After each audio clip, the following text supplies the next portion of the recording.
এই যে আপনারা মানে রক্ষা কবচ বলছেন বা রক্ষা কবচ হারিয়ে গেল, এগুলো কিন্তু একদম মানে নন লিগাল টার্ম। বাট রক্ষা কবচ মানে এইটা নয় কি কোথাও ইনভেস্টিগেশন প্রসেস কিন্তু স্টপ হয়ে গেল বা কোথাও ইনভেস্টিগেশন স্টে হয়ে গেল বা কোথাও এফআইআর কোয়াশ হয়ে গেল।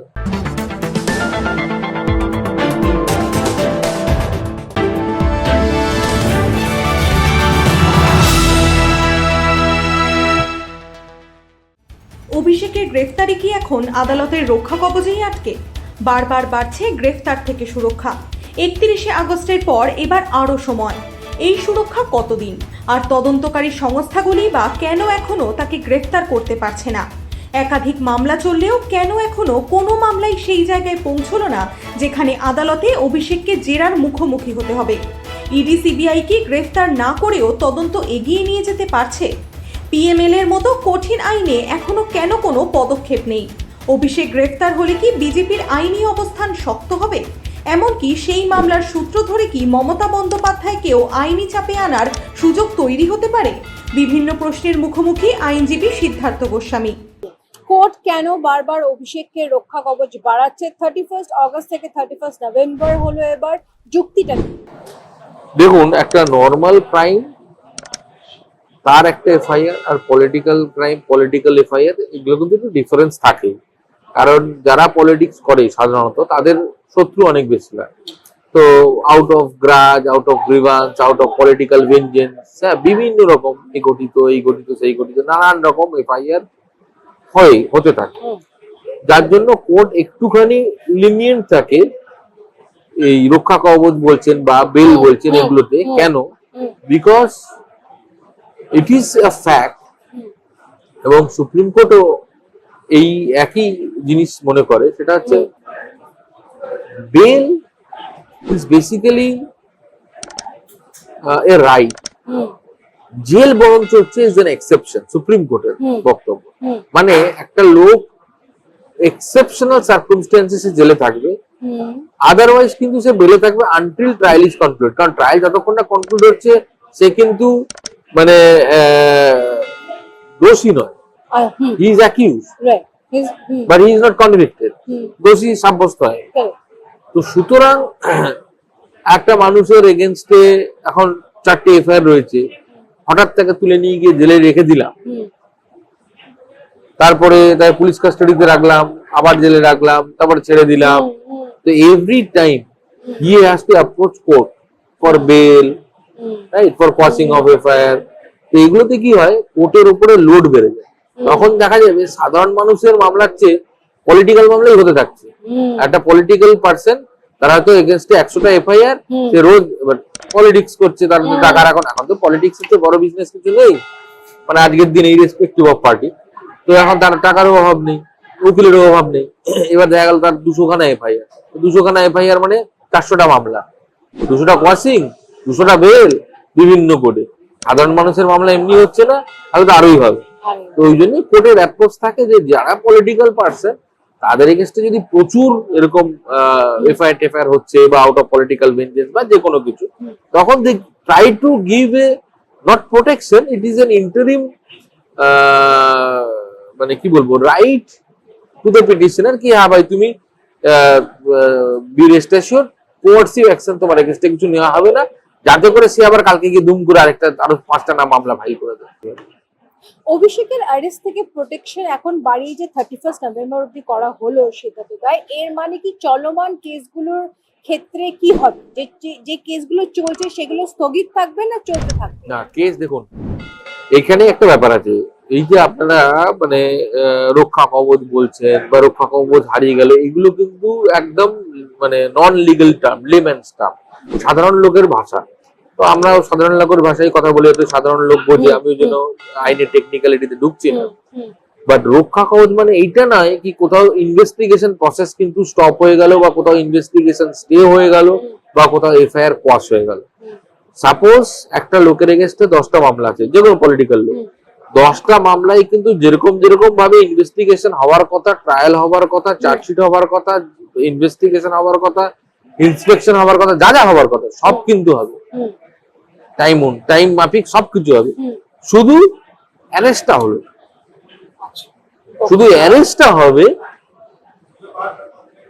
After order from the court. এবার ধরুন আপনার 4টে মামলা আপনার রেখেছে, 4টে মামলার মধ্যে একটা মানে 1 নম্বর মামলাটা খুব দ্রুত গতিতে প্রসিড করে গেছে, সেই মামলাটা দেখা গেল ট্রায়াল হয়ে গেল, এবং ট্রায়াল হওয়ার পরে দেখা গেল সেই মামলায় কনভিক্ট হয়ে গেল। তাহলে যখনই সেই মামলাটাকে with all the case reports and details কোর্টের কাছে ফেলা হবে যে ভাই এখানে এই কনভিক্টেড হয়ে গেছে, তখন কিন্তু রক্ষা কবচ আর থাকবে না, তখন কিন্তু কোর্টই রক্ষা কবচ তুলে নেবে, কারণ ওখানে কনভিকশন হয়ে গেছে। মানে আপনাদের ভাষায় যেটা রক্ষা কবচ, তখন কিন্তু ওটা আর থাকবে না, কনভিক্ট যেহেতু হয়ে গেল তখন কিন্তু অ্যারেস্ট হয়ে গেল। তাহলে সিদ্ধার্থ, আমরা কোন স্টেজে অভিষেককে একজন সাধারণ কনভিক্ট হিসেবে কোর্ট রুমে দাঁড়িয়ে ইডি সিবিআই এর আইনজীবীদের ক্রস কোয়েশ্চেনিং এর উত্তর দিতে দেখতে পাই? এখনই দেখতে পারেন, সবসময়ই দেখতে পারেন। প্রত্যেকটা মানুষ সাধারণ, আমাদের সংবিধান এটা বলে না যে কেউ নেতা মন্ত্রী হলে তার ক্রস এক্সামিনেশন হবে না বা এক্সামিনেশন অন চিফ হবে না। আমাদের ভারতবর্ষে 2-4টে পোস্ট ছাড়া সাংবিধানিক, যেরকম প্রেসিডেন্ট, গভর্নর, এই 2-4টে পোস্ট ছাড়া বাকি প্রত্যেকজনই ট্রায়ালের অন্তর্ভুক্ত আছে। আদারওয়াইজ প্রত্যেকটা লোক কেউ ট্রায়াল এসকেপ করতে পারে না। তারা হয়তো আগে একটা ডিপার্টমেন্টাল প্রসিডিং হবে বা ডিপার্টমেন্টাল হেড হয়তো তার থেকে পারমিশন নিতে হবে, বাট যদি ট্রায়াল কমেন্স হয়, যদি ট্রায়াল যদি শুরু হয়, সে যেই হোক, নেতা মন্ত্রী যেই হোক, তাকে কিন্তু ক্রস এক্সামিনেশন করতে হবে। এরকম কি হতে পারে মানে যখন অভিষেক ব্যানার্জিকে অ্যারেস্ট করা হবে, ইডি সিবিআই হঠাৎ করেই মাঝরাতে গিয়ে অ্যাকশন নেবে, নাকি নির্দিষ্ট জাজমেন্টের ফলাফল হিসেবে অ্যারেস্ট হবে? দেখুন, যেহেতু ওনার কাছে এখন একটা আপনাদের ভাষায় যেটা রক্ষা কবচ বলছেন আছে, তো সেহেতু হুট করে গিয়ে অ্যারেস্ট করতে পারবে। কিন্তু যখন ইডি কনভিক্ট করে দেবে, চার্জশিট দিয়ে দিল, ইডি কনভিক্ট তো করতে পারবে না, ইডি চার্জশিট দিল বা সিবিআই চার্জশিট দিল, মানে যে যে ইনভেস্টিগেশন এজেন্সি আছে তারা ধরুন একটা চার্জশিট দিয়ে দিল। এবার সেই chargesheet will be considered by the respective court, CBI court হলো, ইডিআই কোর্ট হলো, সেই কোর্ট দেখবে, সেই কোর্ট দেখে বিবেচনা করে যখন সেন্টেন্স প্রনাউন্স করবে, যখন তো জাজমেন্ট প্রনাউন্স করবে যে হ্যাঁ এই লোকটা এরকম এরকম accuse and therefore it is proved through the charge sheet and through circumstantial evidence, therefore এর সাপোজ 5 বছরের জেল হবে কথার কথা এবং এত টাকা ফাইন হবে, তখন এই অর্ডারটা হাইকোর্টে প্লেস করার সাথে সাথে কিন্তু অ্যারেস্ট হয়ে যাবে। সিদ্ধার্থ, বিজেপি কি জাজদের সঙ্গে কোনো ব্যাক চ্যানেল আন্ডারস্ট্যান্ডিং আছে যেখানে তারা জাজদের বলছে যে অভিষেককে বারবার রেকারিং বেল পেলে তাদের কোনো আপত্তি নেই? না দেখুন, এটা আমরা যদি এখন মিডিয়া বা জুডিশিয়ারিকে মনে করি যে কারোর আন্ডারে আছে বা দে আর রান বাই সামওয়ান, তাহলে ভুল হবে। কারণ আজকে আমরা এই আপনি যে দাঁড়িয়ে কথা বলছেন মুখোমুখি, in a democratic country, in a democratic society, it is because of the activeness and proactiveness of media and judiciary. এবার বায়াসনেস সব জায়গাতেই থাকে। পৃথিবীতে করাপশন ফ্রি দেশ একমাত্র হয়তো এলডোরাডো বা ইউটোপিয়া যেটা আমরা বলি, মানে স্বর্গের দেশ, সেখানে হয়। করাপশন নেই এরকম পৃথিবীতে কোনো দেশই হয়তো পাওয়া যাবে না। তো সেগুলোকে যদি আমরা ওভারসি করি তাহলে তো দেখুন সব দেশই মোটামুটি হ্যাঁ, এবার জুডিশিয়ারি কতটা স্ট্রং হবে, অ্যাডমিনিস্ট্রেটিভ কতটা স্ট্রং হবে, তার উপর ডিপেন্ড করছে ল অ্যান্ড অর্ডার একটা স্টেটে কতটা স্ট্রং হবে। আমাদের দেশে যেরকম there is separation of power, সেটারও একটা রিজন আছে, সেই রিজনে যাচ্ছে।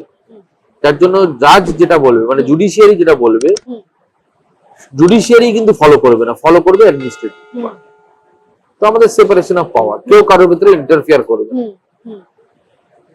ফলে এখানে বিজেপির লোক জাজকে বলছে, জাজ অর্ডার দিচ্ছে, এটা খুব অ্যাবসার্ড ব্যাপার। কারণ প্রচুর জাজ এরকম আছেন যারা বিজেপি যখন পাওয়ার নেই তখন তারা জাজ হিসেবে অ্যাপয়েন্ট হয়েছে। প্রচুর জাজ এরকম হয়েছে যারা absolutely not affiliated to any political party.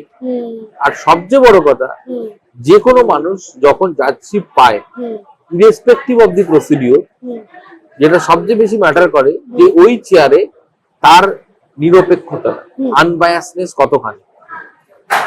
যার জন্য এই বায়াসনেস এর উপর কিন্তু প্রচুর জাজমেন্ট আছে সুপ্রিম কোর্টে, বায়াস জাজের উপরে প্রচুর জাজমেন্ট আছে সুপ্রিম কোর্টে।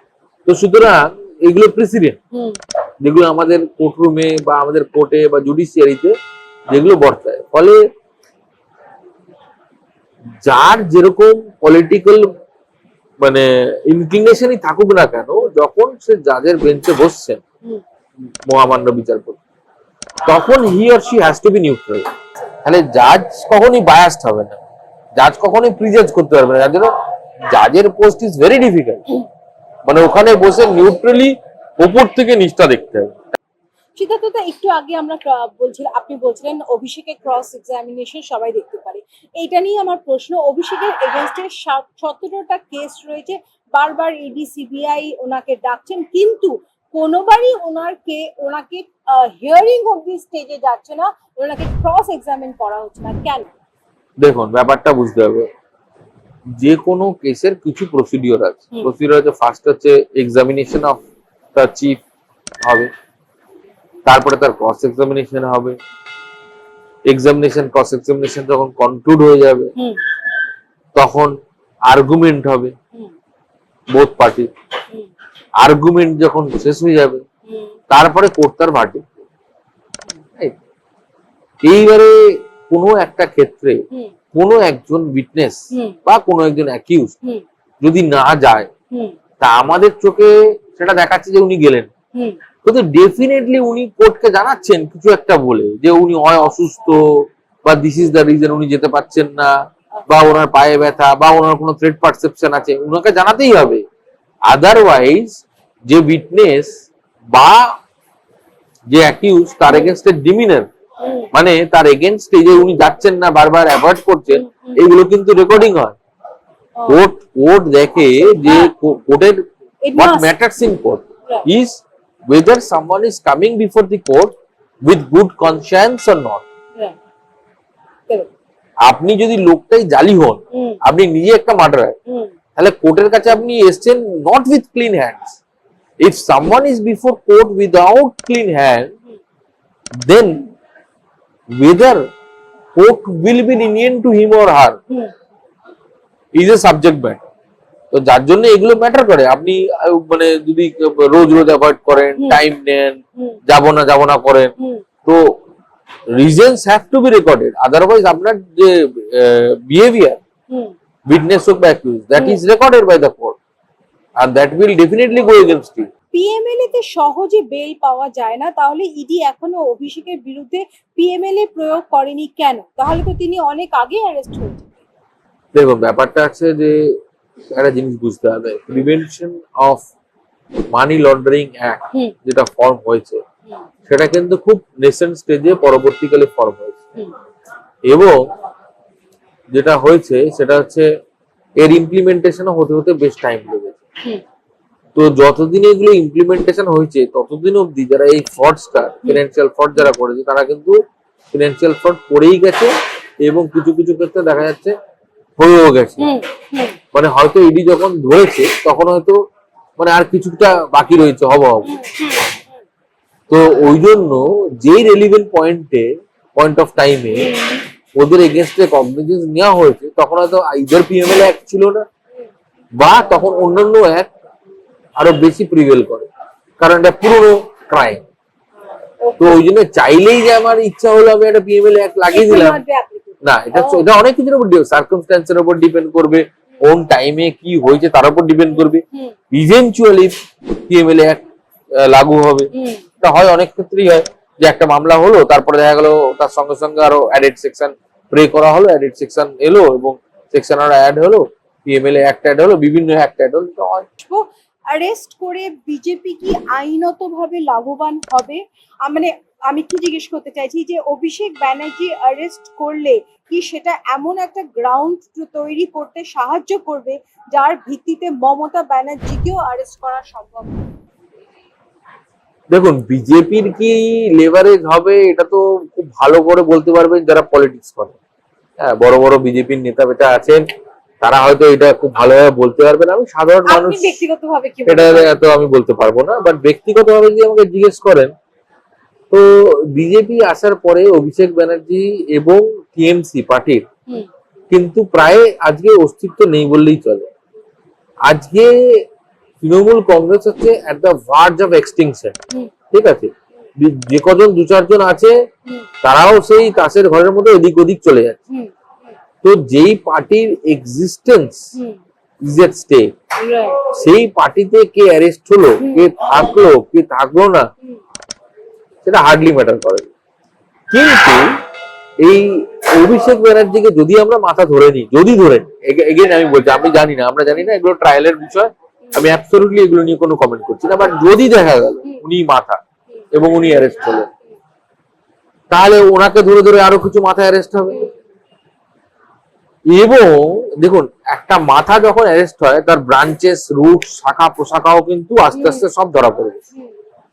তো ফিনান্সিয়াল ফ্রড, এই হোয়াইট কলার ক্রাইম কিন্তু এরকম, যেটা কিন্তু মানে একদম সোসাইটিকে কিন্তু মানে কি বলবো, টার্মাইটের মতো খেয়ে যাচ্ছে।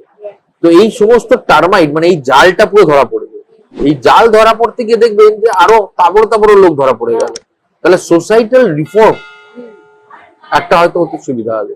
তো আমি বলবো যে অভিষেক ব্যানার্জি ধরা পড়লে বা মমতা ব্যানার্জি ধরা পড়লে, যদি মানে প্রমাণিত হয়, অবশ্যই ধরা পড়লে তাতে বিজেপির লাভ বা ক্ষতি হবে কিনা জানি না, বাট এদের সোর্স বানিয়ে বাকি যে পুরো এই যে পুরো নেটওয়ার্ক নেক্সাস, এইটা যদি ধরা হয় তাহলে সমাজের অনেক পরিবর্তন হবে এবং সমাজের ভালো হবে। তাতে অবভিয়াসলি বিজেপির আমলে হলে বিজেপির তো ভালো হবেই।